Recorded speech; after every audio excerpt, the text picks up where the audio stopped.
వారం రోజులుగా Hyderabad central university campus లో జరుగుతున్న కచ్చా భూముల వివాదం కేవలం 400 ఎకరాలు మాత్రమే. కానీ మంచిప్ప పక్కన గల చద్మల్ గాంధారిలో కొన్ని లక్షల ఎకరాలు అటవీ ప్రాంతాన్ని కొట్టివేసి మొక్కజొన్నని వేస్తున్న పట్టించుకొని గత ప్రభుత్వం తమ నాయకుడు ఎన్నికల బరిలో అదే నియోజకవర్గం నుంచి పోటీ చేస్తున్నాడని అటవీ భూములకు కూడా పట్టాలిచ్చిన గత ప్రభుత్వం నేడు 400 ఎకరాల కోసం అడవి జంతువులు అటవీ భూముల సంరక్షణ అంటూ లేని ప్రేమ చూపిస్తుందని, గత ప్రభుత్వం అటవీ భూముల సంరక్షణ చేయకపోవడం వల్ల ప్రస్తుత వేసవిలో మా గ్రామంలో రాష్ట్రంలోని ఉష్ణోగ్రతలో మొదటి స్థానం రావడం జరిగింది.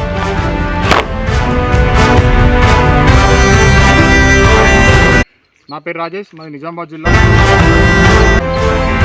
వారం 10 రోజుల నుండి కూడా మరి మన తెలంగాణ రాష్ట్రంలో ఒకటే చర్చ.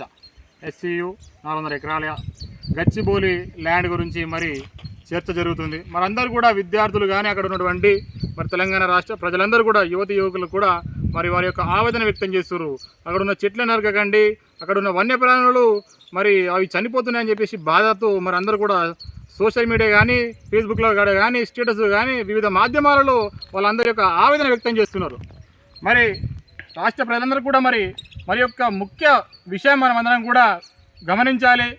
గతంలో ఏదైతే TRS కేసీఆర్ పాలనలో మరి మా దగ్గర ఉన్నటువంటి ఈ ఏదైతే గుట్టలు కనిపిస్తున్నాయో 10 సంవత్సరాల క్రితం పచ్చని చెట్లతో పచ్చని వన్యప్రాణులతో మరి అన్నీ కూడా ఇక్కడ జీవరాశులు నివసించేటి.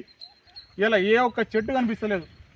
ఒక్క నిజామాబాద్ రూరల్ ఆనుకొని ఎల్లారెడ్డి కాన్స్టిట్యున్సీలోనే దాదాపు కొన్ని 40 నుంచి 50 వేల చెట్లు నరికేసారు. ఎకరాలు 40 నుంచి 50 వేల ఎకరాలు ఖాళీ అయిపోయింది. తెలంగాణ మొత్తంలో ఎన్ని వేల చెట్లు నరికేసారో గుర్తు చేసుకుని ఎన్ని లక్షల చెట్లు పోయినాయి. దాదాపు కొన్ని 5-6 లక్షల ఎకరాల చెట్లు నరికేసిండు ఈ కేసీఆర్ అనే దుర్మార్గుడు. మరి అప్పుడు మనం అందరికి కూడా ఆ విషయాలు మనకు తెలియక మనం బాధపడలేం.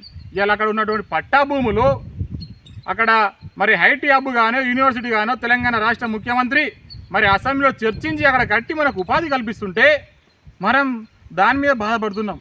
ఓకే, ఇక్కడ కొన్ని వేల ఎకరాలు మా మంచిప్ప నిజామాబాద్ వాళ్ళ కాన్స్టిట్యూన్సీ ఆనుకొని ఉన్నటువంటి ఎల్లారెడ్డి కాన్స్టిట్యూన్సీలోనే మా కళ్ళ ముంగనే చూస్తున్నాగానే గుట్టలన్నీ మాయమైపోయినాయి.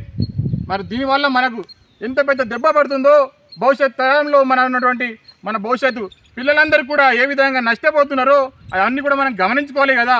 భూగర్భ జలాలు ఎండిపోయి మరి బోర్లు వస్తలేవు. మరి ఇవాళ చెట్లు కానరాకుండా అయిపోతే మనకు ఆక్సిజన్ లేక అనావృష్టి అతివృష్టి మరి అనేక విధ్వంసాలకు కూడా గురయ్యే పరిస్థితి మన తెలంగాణ రాష్ట్రంలో ఉంది. దయచేసి మీరు ఆలోచన చేసుకొని కర్మకాలి కేసీఆర్ అనే వ్యక్తి మళ్ళీ మనం మోసపై గెలిపించుకోవడం అయితే తెలంగాణ రాష్ట్రంలో ఒకప్పుడు గుట్టలు ఉండేవని చెప్పి చెప్పుకునే పరిస్థితి వస్తుంది. సగం గుట్టలు ఖాళీ అయిపోయినాయి. అమ్ముకున్నాడు, గుట్టలు నరికేసిండు. ఎక్కడ పడితే అక్కడ రింగు రోడ్లకు ఆడికెళ్ళి సహా చుట్టుపక్కల హైదరాబాద్ సరౌండింగ్ ఉన్న అన్ని భూములన్నీ అమ్ముకున్నాడు వేలం వేసుకుంటా. రింగు రోడ్ని కూడా వేలం అమ్మేసుకున్నాడు.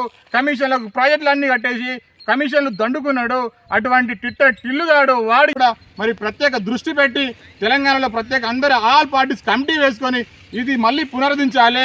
మళ్ళీ ఇక్కడ ఉన్నటువంటి భూములు ఏవైతే ఉన్నాయో కొన్ని లక్షల ఎకరాలు ఫారెస్ట్ని మళ్ళీ చెట్లను పెట్టి నాటించి దానివల్ల ఉపాధి కలిగించి ప్రజలకు అవగాహన కల్పించి ఉపాధి కల్పించాలి తప్ప ఇట్లా చెట్లను నరకుండా పోతే దేశం మొత్తం మన రాష్ట్రంలో ఎటువంటి చెట్టు అనేది కనబడకుండా పోతుంది. దయచేసి రాష్ట్ర ప్రజలందరూ కూడా గమనించి ఫారెస్ట్ సేవ్ ద ఫారెస్ట్ అని మనం అందరం కూడా వ్యక్తపరచాలి తెలంగాణ మొత్తానికి. కానీ ఇట్లా పట్టా భూములని మనం ఆ విధంగా చేసాం కాదు. దయచేసి రాష్ట్ర ప్రభుత్వానికి ముఖ్యమంత్రి సహకరిస్తూ ఇటువంటి పోయినటువంటి గత ప్రభుత్వం చేసినటువంటి అన్యాయాన్ని మనం అరగట్టి వాటిని కాపాడుకునే దిశగా మనం ముందుకెళ్లాలని కోరుకుంటున్నాను.